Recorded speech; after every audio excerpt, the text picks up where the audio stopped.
Welcome back mga kababayan sa Tagalog Crime Stories, kung saan ibinabahagi ko ang aking obsession sa true crimes at isinasalaysay ko ito sa Tagalog. Kung gusto mo ang mga ganitong contents, make sure to subscribe at turn on all the notifications para lagi kang updated sa mga bago kong videos. Kung gusto mo naman na suportahan ang aking channel sa ibang paraan, you may do so by checking these options. Kung titingnan mo ang mga litratong ito ay matatawag mong perfect match ang relasyon ng dalawang ito. Ang mga katrabaho ni Travis ay hindi makapaniwala na nagawa nitong makakilala ng isang babaeng napakabait tulad ni Jody. Ang ilan sa kanila ay nagsabi na positibo silang mauuwi sa kasala ng lahat. Ang mga kapamilya naman ni Travis ay hindi nagtaka sa mga nangyayari sa buhay nito. Para sa kanila ay nararapat lamang na makaranas ng mga magagandang bagay si Travis dahil hindi madali ang pinagdadaanan nito sa buhay. Bagamat sa panlabas, ito ay isang matagumpay na tao, iilan lamang ang nakakaalam ng totoong pinagdaanan nito sa buhay. Hindi katulad ng ibang mga Amerikano na ipinanganak na may kaya, ang kabataan ni Travis ay napakahirap. Ang kanyang mga magulang ay nakatira sa isang mahirap na lugar sa Riverside, California. Bagamat may mga trabaho, ang kanyang ina't ama ay naging mahirap pa rin ang kanilang pamumuhay dahil ang mga ito ay adik at lulong sa droga. Ang konting pera na kanilang kinikita ay mas pinipili pa nilang ibili ng droga kaysa pagkain ng kanilang mga anak. Kalaunan, ang mga magulang ni Travis ay naghiwalay din at noong July 1997, ang kanyang ama ay pumanaw na lalong nagpakomplikado na kanilang pamumuhay.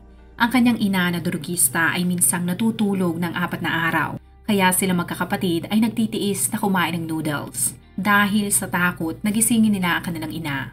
Ang kawalan din ng permanenteng trabaho ang naging dahilan kung bakit kalaunan sila ay pinatalsik na kanilang landlord dahil sa hindi ito nakakabayad ng renta. Sa mga sumunod na buwan ay silang magkakapatid ay natutulog lamang sa isang tent na nakatirik sa campground. Ang kanilang sitwasyon ay nagbago lamang nang magdesisyon ng kanilang lola na kupkupin sila. Si Norma ang nagsilbing magulang sa kanilang 7 magkakapatid at unti-unti ay ipinakilala sila nito sa kanyang relihiyon na tinatawag na Mormonism. Si Travis at lahat ng kanyang mga kapatid ay nakapagtapos ng pag-aaral. Dahil sa bagong komunidad na kanilang natagpuan, dumami ang mga taong kanilang nakilala at nakabuo din sila ng koneksyon. Sa ganda ng kanyang pag-uugali at tinapos, isang negosyante sa kanilang simbahan ang kumuha kay Travis para maging isang salesman at motivational speaker sa prepaid legal services. Ang kumpanyang yan ay nag-aalok ng insurance at serbisyo para sa mga taong hindi kayang makabayad ng abogado. Simula nang siya ay makapagtrabaho, mabilis na gumanda ang buhay ni Travis at ang dating batang yagit na nakatira sa tent ay nagawang makapagrenta ng duplex na bahay at dumami ang kanyang mga kaibigan. Ang mga bagay na dati niyang pinapangarap lamang ay abot kamay na ni Travis. Sa ganda ng takbo ng kanyang buhay ay sinigurado niyang magpasalamat sa kanyang lola. Noong September 2006, habang ginagampanan ni Travis ang kanyang tungkulin bilang motivational speaker sa isang work conference na ginanap sa Las Vegas, ay ipinakilala siya ng kanyang katrabaho sa 26 na taong gulang na si Jody. Base sa mga ulat, ito ay nagtatrabaho din sa prepaid legal services bilang isang saleswoman at minsan ay nagsa-sideline din siya bilang isang photographer. Noong gabi ding yun ay inimbitahan ni Travis si Jody sa isang formal dinner at ang dalawa ay nag-usap hanggang alas 4 ng madaling araw. Kinabukasan, ibinahagi ni Travis sa kanyang katrabaho na nahanap na niya ang babaeng kanyang papakasalan. Hindi katulad ni Travis, si Jody ay naiulat na lumaki sa isang masaya at kumpletong pamilya. Sa ganda ng takbo ng kanilang relasyon, unti-unting ipinakilala ni Travis ang kanyang bagong nobya sa kanyang pamilya at mga katrabaho. Ngunit walang relasyon na hindi dumadaan sa pagsubok. Ayon sa report, nang magkakilala sina Travis, siya ay naninirahan sa Mesa, Arizona kaya kung gusto niyang makipagkita kay Jody, ay kailangan niyang mag-drive at bumiyahe ng 5 oras dahil ito ay nakatira sa Palm Desert, California. Ngunit walang naging imposible sa umiibig na si Travis. Ang kanilang relasyon ay lalong lumago at idinokumento ni Jody ang lahat sa pamamagitan ng pagbabahagi ng kanilang relasyon sa MySpace na isang sikat na social media platform noon. Isa sa kanilang hilig ay ang bumiyahe, kaya masaya si Travis na ibinahagi kay Jody ang librong ito. Lahat ng mga lugar sa librong yan ay pinuntahan nila na magkasama na lalong nagpatatag na kanilang relasyon. Habang ang dalawa ay naglilibot sa iba't ibang lugar sa Estados Unidos, ay masayang ibinahagi ni Travis sa kanyang kaibigan kung gaano siya kaswerte na makilala si Jody at gustong-gusto niya itong makasama habang buhay. Ngunit ang umuusbong nilang pagtitinginan ay hindi na uwi sa kasalan. Bagkus, ang mga taong nakakakilala kay Travis ay dinaluhan ang lamay nito dahil siya ay naging biktima ng isang karumal-dumal na krimen. Ayon sa police reports, ang mga kaibigan ni Travis ay nagsimulang mag-alala dahil halos 1 linggo na nila itong hindi nakikita o nakakausap. Ang mga katrabaho naman ito ay sinabi na maaaring nasa ibang lugar at abala lamang ito sa pagsasagawa ng motivational speaking. Pero sa pagdaan ng mga araw na hindi ito nagre-reply sa kanilang mga tawag o text, ay naalarma na sila. Kaya noong June 9, 2008, ang kanilang grupo ay nagtungo na sa bahay na tinitirhan ni Travis. Nang dumating sila ay agad silang kinabahan dahil sa hallway pa lamang ay may nakita na silang bakas ng dugo. Nang sundan nila ang bakas ay patungo ito sa kwarto ni Travis. Ngunit ang problema ay sarado at nakalak ang pintuan. Nang mahanap nila ang susi ay kaagad silang pumasok. Katulad ng nakita nila sa hallway ay naamoy nila ang malansang amoy ng dugo na nagmumula sa banyo. Agad silang napatakbo at napahiyaw sa kalungkutan dahil nakita nila ang wala ng buhay na katawan ng mabuti nilang kaibigan. Agad silang tumawag sa 911 at wala pang 5 minuto ay dumating kaagad ang maraming pulis. Mabilis na humalat sa media ang nangyari at ang mga taong nakakakilala kay Travis ay nagulat at hindi rin sila makapaniwala dahil meron pa palang tao na kayang gumawa noon kahit sobrang bait na nito. Ang mga otoridad ay kaagad nilagyan ng tape ang buong lugar at sa loob ng 3 araw ay siniyasat nila ang bawat sulok ng bahay ng biktima para makahanap ng clue na magtuturo sa salarin. Base sa mga ulat, ang wala ng buhay na katawan ng biktima ay nakita sa loob ng shower nito. Noong una ay inakala ng mga otoridad na sadyang nagpatawakal si Travis. Ngunit nang siyasatin nila ang labi, ang teoryang yun ay kaagad nilang isinantabi.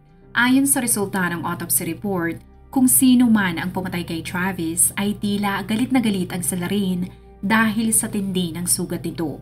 Ayon sa medical examiner, ang biktima ay nakatanggap ng 27 saksak sa katawan.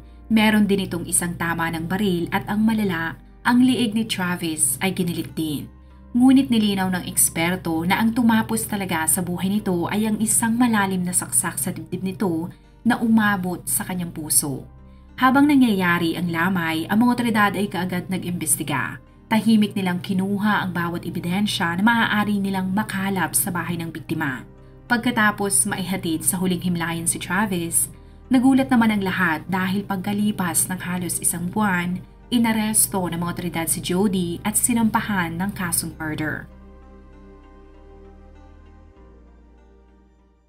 Ang paglilitis na naganap noong 2013 ay naging national headlines at hindi lamang mga jurors ang nagulat sa kanilang mga nalamang sikreto pero pati na rin ang publiko. Ang prosekusyon ay sinabi na ang mga litratong ibinahagi ni Jody sa social media na tila silang dalawa ni Travis ay perfect couple ay hindi totoo. Bukod sa kanilang background, ang dalawa pala ay merong malaking pagkakaiba pagdating sa relihiyon. Simula nang siya ay kupupi ng kanyang lola, si Travis ay naging parte na ng simbahan at siya ay naging relihiyoso. Kabilang din siya sa singles ministry doon dahil hindi niya pinapalampas ang pagkakataon na balang araw ay makakakilala din siya ng isang babae na maaari niyang makasama habang buhay. Kung ang mga katrabaho ni Travis ay masaya para sa kanila ni Jody, ay ibahin mo naman ang reaksyon ng kanyang mga kaibigan sa simbahan nang malaman nilang nakikipag-date ito sa isang babae na hindi Mormon. Ayon sa mga ito, si Jody ay maganda at mabait. Ngunit para sa kanila ay hindi yun sapat dahil sa kanilang relihiyon ay kailangang kasapi ng kanilang simbahan ang dapat mong pakasalan. Idinagdag din nila na sa pananamit pa lamang ni Jody ay kapansin-pansin na ito ay mapang-akit. Ang ilan sa kanila ay nagulat dahil sa simula't simula pa lamang ang mga babae nagiging nobya ni Travis ay mula sa kanilang simbahan at ang relasyon nito kay Jody ay ang kauna-unahang pagkakataon na nakipag-date ito sa labas ng kanilang relihiyon. Sa interview sa kaibigan ni Travis na mula din sa parehong simbahan, ay ibinahagi niya na ang 30 taong gulang niyang kaibigan ay na-pressure na makahanap ng babaeng makakatuwang sa buhay, maging ina ng kanyang mga anak at magkaroon ng maayos na pamilya na miyembro ng Mormonism. Dahil karaniwan sa mga tao doon ay ikinakasal bago sumapit ang ika-30 kaarawan ng mga ito. Ngunit ang problema sa plano ni Travis, ang babaeng kanyang gustong maging asawa ay hindi lamang miyembro ng kanyang simbahan, ngunit ibang-iba din ang pinaniniwalaan nito. Kaya para masolusyonan ang problema ay kinausap ni Travis ang kanyang simbahan para magpadala mga ito ng mga misyonaryo sa bahay mismo ni Jody. Bukod dyan ay madalas ding magdala si Travis ng Biblia kapag sila ay magkasama, sa pagtatangkang maimpluwensyahan niya ang kanyang nobya. Ang pagtsatsagang niya ni Travis ay nagbunga dahil unti-unting naengganyo si Jody na magbasa ng Book of Mormon. At kalaunan, ito ay nagdesisyon na sumali sa kanyang relihiyon. Sa litratong ito ay makikita mo noong nagpabautismo si Jody at si Travis mismo ang nagsagawa ng proseso. At para sa mga taong magtataas ng kilay at magtatanong kung bakit napakahalaga ng relihiyon para kay Travis, ay kailangan mong intindihin ang hirap na kanyang pinagdaanan sa buhay noong kanyang kabataan. Para sa kanya, ang kanyang lola at ang kanilang relihiyon ang ginamit ng Panginoon para maiayos ang kanyang buhay. Ngunit simula na maging Mormon si Jody ay kapansin-pansin ang pagbabago ni Travis.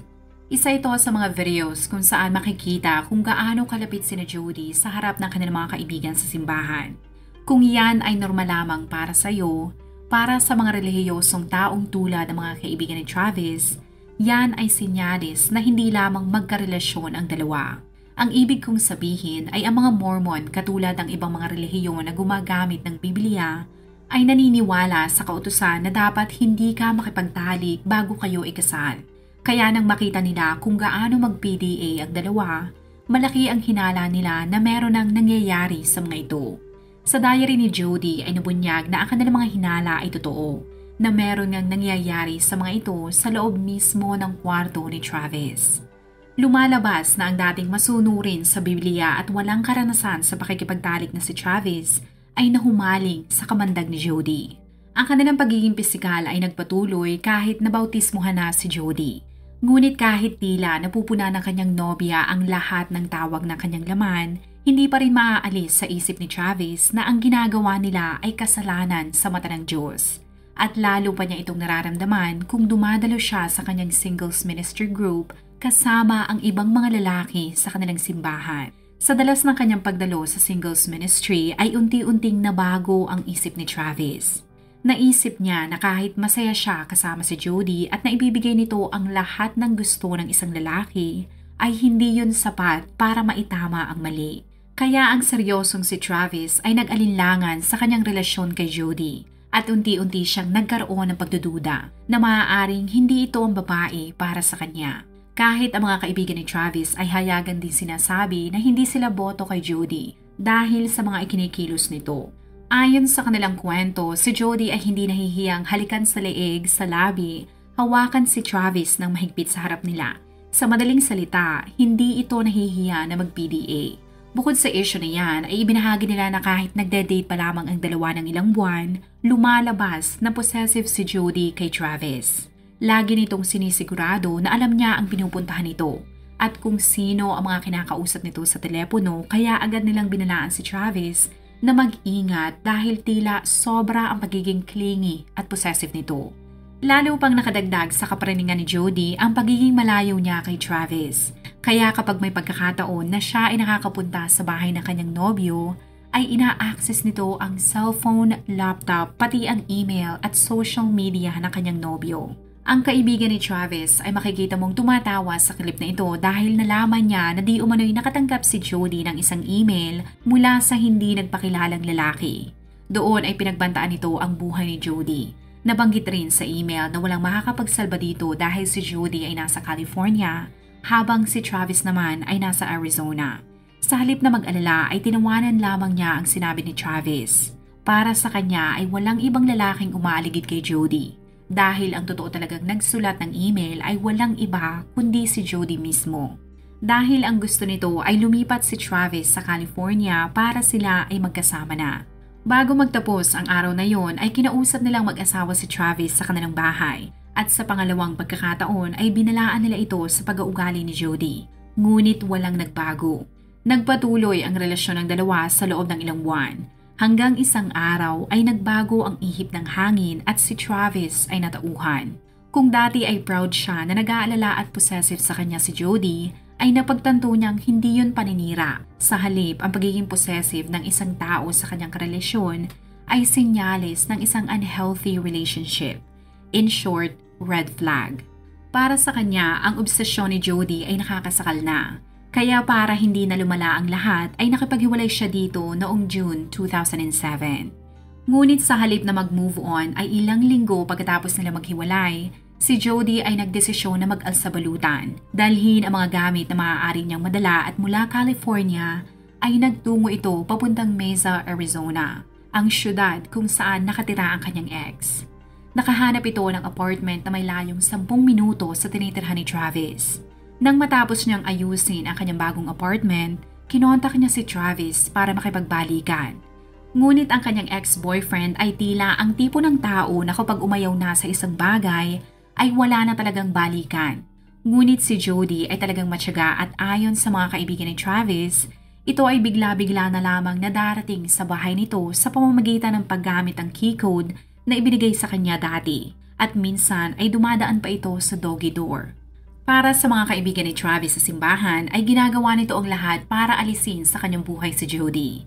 Pero ang hindi nila alam, kapag palay na ang lumalapit sa manok ay kahit gaano papapigilan ang tandang, gagawin nito ang lahat para matikman ang palay. Ganyan na ganyan ang nangyari kay Travis. Kung ang isip at puso niya ay sinasabi na layuan si Jody, laging mas nangingibabaw ang tawag ng kanyang laman, lalo na kapag nasulyapan niya ang kagandahan nito. Sa halip na magalit at ipagtabuyan si Jody, ay sa kama sila dumediretso. Ang kanilang relasyon ay mayahalin tulad mo sa isang transaksyon.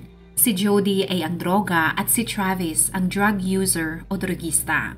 Kahit anong pilit niyang tumangging gumamit ay lagi niyang hinahanap ang ligaya na kayang ibigay nito. Ngunit kahit may nangyayari na sa kanila, ang status nila ay nanatiling walang label. Habang may nangyayari kina Jody, si Travis ay naging aktibo sa kanyang simbahan at patuloy itong naghahanap ng birhe na babae na maaari niyang makasama habang buhay. Nakakilala siya ng iba't ibang mga babae doon hanggang isang araw ay nasulyapan niya si Lisa at sila ay nagkapalagayan ng loob hanggang naging opisyal ang kanilang relasyon. Nang malaman ni Jody na may karelasyon ng bago si Travis, nagpuyos ito sa galit at gumawa siya ng paraan para takutin si Lisa. Tulad ng paulit-ulit na pagkatok sa pinto ng bahay nito at minsan niya ring binutas ang gulong ng sasakyan ni Travis. Sa takot ni Lisa ay niyaya nito si Travis na manatili sa kanyang bahay at pinatulog niya ang kanyang nobyo sa sofa. Kinabukasan, si Lisa ay nakatanggap ng isang email mula sa hindi nagpakilalang tao. Doon ay nakalagay na kapag siya ay nakapagsiping pa kay Travis, ay paparusahan siya ng Diyos. Nang kumprontahin ni Travis ang kanyang ex tungkol sa email ay mariin ang pagtanggi ni Jody. Pagkalipas ng 8 buwan ay napagtanto ni Jody na nakamove on na talaga si Travis. Kaya dala ang kanyang mga gamit ay bumalik siya sa bahay ng kanyang lola sa California. Ang mga kaibigan ni Travis, lalo na ang salesman, ay nagbunyi na maaari na siyang tuluyang makakamove on sa kanyang buhay. Kahit sa blog ni Travis ay isinulat niya na sa mga susunod na buwan ay gagawin niya ang lahat para makamtan niya ang matagal na niyang pinapangarap, ang makasal at magkaroon ng sariling pamilya. Ibinahagi rin ni Jody sa kanyang journal na natauhan na rin siya. Bagamat malungkot na nawala sa kanyang buhay si Travis, ibinahagi niya na kahit papaano ay naging parte ito ng kanyang buhay, kahit saglit lamang. Nang maghiwalay sina Travis at Lisa ay nakakilala muli ito ng isa pang babaeng Mormon na kinilalang si Marie Hall o mas kilala sa palayaw na Mimi. Ito ay nilarawan na hindi lamang edukada at confident, ngunit parehong-pareho sila ng gusto at paniniwala ni Travis. Pero ang problema ay tila si Travis lamang ang in love dahil para kay Mimi, ang binata ay parang kaibigan lamang niya. Kaya ginawa ni Travis ang lahat para mapasagot ito. Kasabay niyan ay ang pag-usbong din ng love life ni Jody. Ang bagong lalaki sa kanyang buhay ay si Ryan Burns na nakilala niya sa isang convention. Si Ryan ay isang Mormon at bagamat ito ay nakatira sa Utah, napanatili nito ang kanilang relasyon sa pamamagitan ng madalas na pag-uusap sa cellphone. Pero kahit sila ay meron ng sari-sariling mga relasyon at alam nilang toxic sila sa isa't isa, Hindi mapigilan na ni Jody at Travis ang nararamdaman nilang pagnanasa. Ang dalawa ay madalas pa rin mag-usap sa telepono ngunit hindi tungkol sa kanilang mga buhay-buhay. Dahil ang rason kung bakit sila mag-uusap ay para mag-phone checks. Ngunit ang hindi alam ni Travis, ang bawat session pala na nangyayari ay inire-record ni Jody na ayon sa prosekusyon ay isang sandata na gagamitin nito para i-blackmail ang biktima upang mapasunod ito anuman ang kanyang gusto. Kinabukasan, pagkatapos nilang masiyahan sa kanilang ginawa, sina Travis ay nagpalitan ng mga maaanghang na salita sa email. Hindi nakalagay kung ano ang rason kung bakit nagalit si Travis. Ngunit tinawag niya si Jody na sociopath, sinungaling, manluloko at ang pinakamasamang tao na nakilala niya. Noong June 2008, sina Travis at Jody ay parehong may plano na bumiyahe sa ibang lugar. Si Jody ay pupunta sa Salt Lake City para bisitahin ang kanyang bagong nobyo. Habang si Travis na ginagawa ang lahat para makuha ang matamis na oo ni Mimi, ay inimbitahan ang dalaga para sumama sa kanya sa company treat na gaganapin sa magandang lugar na Cancun, Mexico. Ang lahat ay all expenses paid ng kumpanya ni Travis. Ang mga kaibigan niyang botong-boto kay Mimi ay ginawa ang lahat para kumbinsihin ito. At ang isa sa kanila ay ang mismong tao na nag-recruit kay Travis. Siya at ang kanyang asawa ay masayang nagplano ng mga maaari nilang posibleng gawin habang nasa beach. Kaya ilang araw bago ang nakatakda nilang flight, tinawagan nila ito kung papayag ba si Travis sa kanilang plano. Ngunit nagtaka sila dahil hindi ito sumasagot sa kanilang mga tawag o text. Sa pag-aakala na ito ay abala lamang sa kanyang trabaho ay nag-iwan siya ng voicemail. Paulit-ulit nilang tinawagan si Travis hanggang sila ay makarating na sa Cancun. Ngunit hindi pa rin ito sumasagot at kahit ang voicemail box nito ay puno na. Kaya noong June 9, 5 araw simula nang makausap nila si Travis, ang mga kaibigan nito ay nagtungo na sa bahay at doon nila natuklasan ang malungkot nitong sinapit. Sa paglilitis sa ibinahagi ng prosecutor na mga investigador ay nakakita ng isang kamera sa washing machine at nang buksan nila ito ay doon nila nahanap ang clue na maaaring magturo sa kanila sa posibleng salarin. Sinabi rin niya na ilang oras pagkatapos madiskubre ang labi ni Travis, ang mga otoridad ay nakatanggap ng tawag mula mismo kay Jody. Para alamin kung ano ang nangyari ngunit sa obserba ng mga investigador, ito ay puro tanong at ni minsan ay hindi nila narinig sa boses ni Jody ang anumang senyales na ito ay nalungkot sa nangyari. Katulad ng inaasahan, itinanggi ni Jody na siya ay may kinalaman sa nangyari at sa totoo lamang, siya ay di umanong wala sa state ng Arizona noong nangyari ang krimen dahil siya ay di umanong nagtungo sa state ng Utah para makasama ang kanyang bagong nobyo.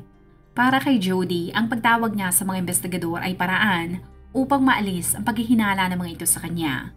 Ngunit ang hindi niya alam, sa halip na tanggalin ang kanyang pangalan sa listahan ng mga person of interest, siya ang naging una sa kanilang listahan.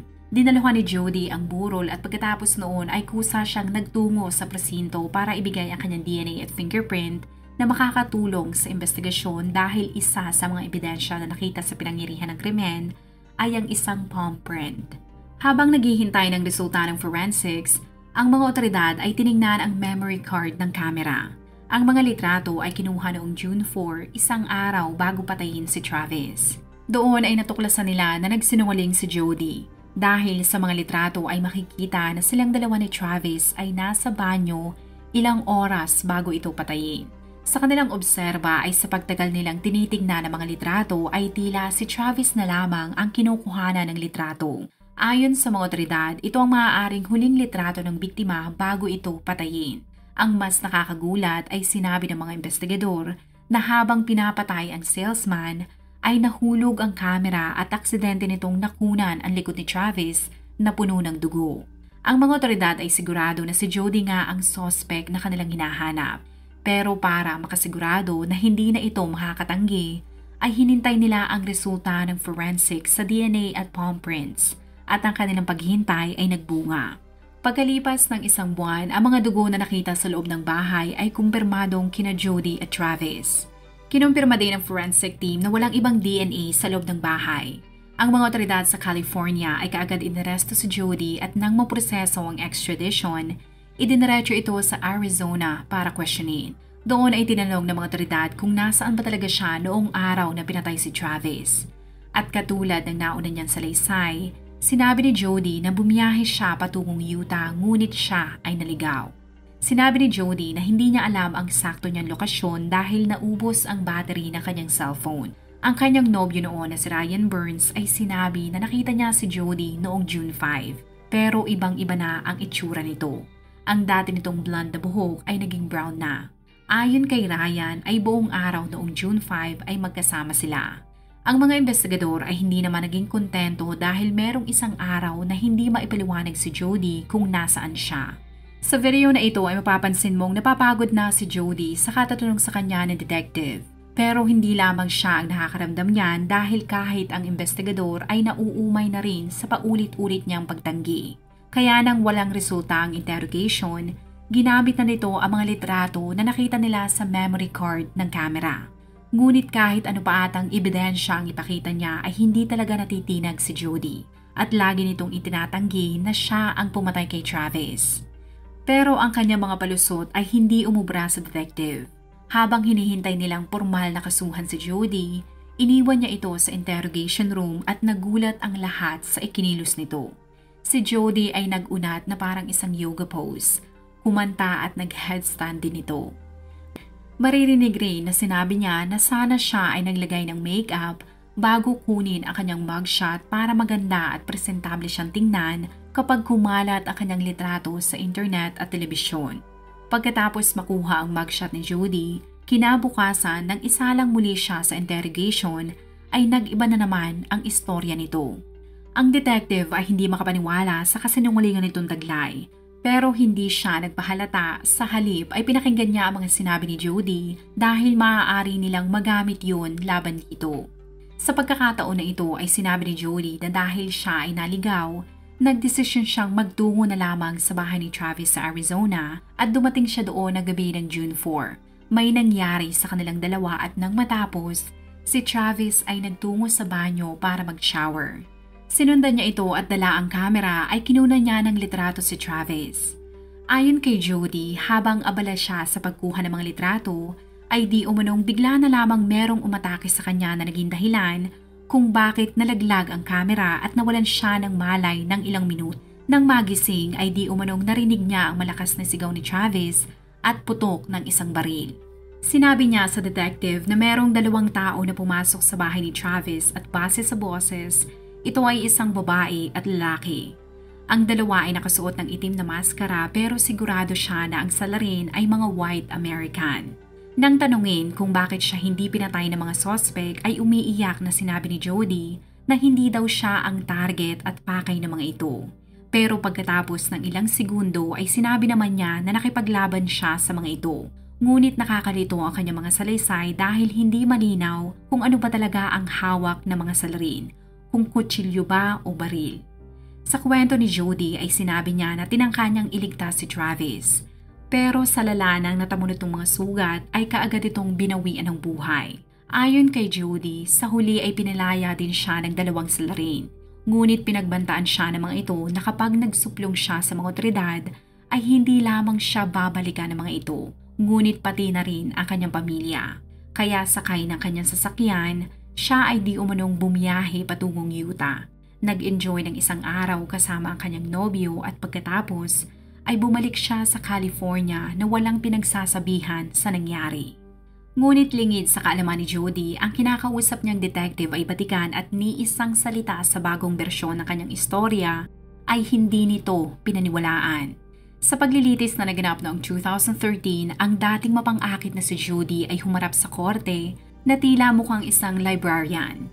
Hindi lamang ang kanyang itsura ang nag-iba pero pati na rin ang kanyang istorya. Kahit merong malakas ng ebidensya ang prosekusyon na magpapatunay na si Jody nga ang pumatay kay Travis, ay hindi sila sumuko na hindi lumalaban.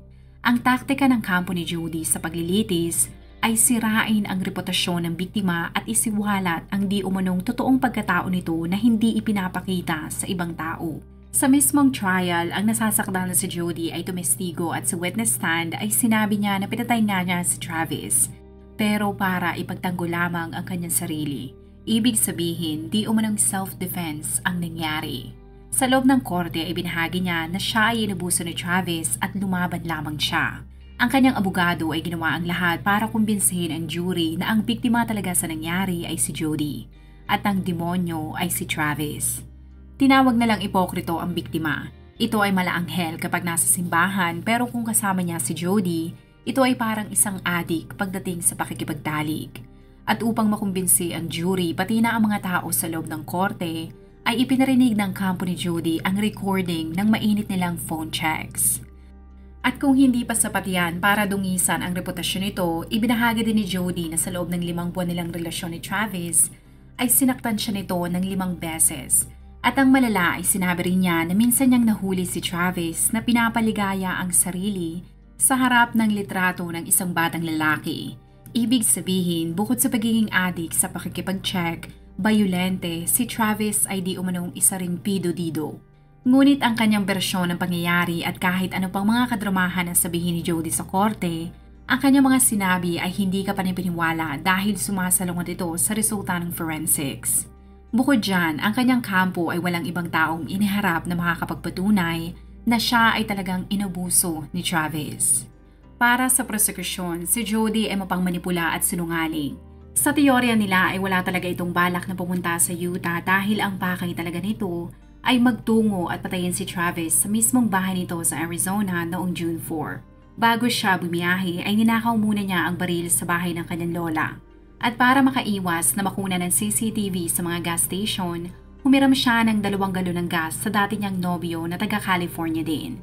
Sinabi din ng prosekusyon na para maiwasan na matrack o magping ang kanyang cellphone sa anumang cell tower, kusang pinatay ni Jody ang kanyang gadget. Nang makarating siya sa bahay ni Travis ay bagamat gusto niya itong iligpit, ay nakipagtalik muna siya at kinuna ng litrato ang kanyang biktima na parang isang psychopath. Ayon sa mga investigador ay habang kinukunan niya ng litrato si Travis, ay humahanap lamang ito ng tamang pagkakataon para maisagawa ang kanyang plano. Ibinahagi din ng prosecutor na pagkatapos kunan ng litrato ni Jody ang biktima, ay mabilis nitong kinuha ang kutsilyo sa kanya sinaksak sa dibdib si Travis. Nakatakbo pa ito ngunit dahil sa dami at tindi ng sugat ay bumagsak siya. Mula doon ay hinila ni Jody ang katawan ni Travis pabalik ng banyo at doon ay binaril niya ito sa ulo. Sa harap ng jury ay sinabi ng prosecutor na ang tanging motibo ni Jody sa pagpatay ay dahil sa obsesyon nito kay Travis. Para sa kanya ay hindi kaya ni Jody na makita ang biktima kasama ang ibang babae, kaya para walang makinabang dito ay mas gugustuhin pa niyang iligpit ito. Pagkatapos na mahigit 5 buwan na paglilitis, ang 12 jury ay nagkasundo na guilty si Jody at siya ay pinarusahan na makulong ng habang buhay at hindi siya mabibigyan ng parol.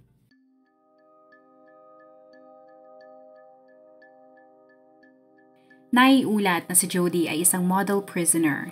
Siya ay nanalo sa isang singing contest sa loob ng kulungan at madalas niyang imbitahin ng mga reporters para siya ay interviewin. Ang ginawa niya ay sinapelikula at maraming documentaries ang naglabasan tungkol sa kanya. Ngunit kahit siya ay sumikat, lubog sa utang si Jody dahil sa kanyang legal fees. Ang kanyang mga magulang na naniniwala na siya ay inosente ay napilitang ipagbenta ang kanilang bahay para lamang may maibayad sa mga abogado. Kung ikaw ay nakinig hanggang sa dulo ng video na ito, maraming salamat sa panonood sa episode na ito. Please consider leaving a comment or i-like ang video na ito. At kung may kaso ka na gusto mong i-cover ko, please let me know. Magandang araw sa iyo, kabayan.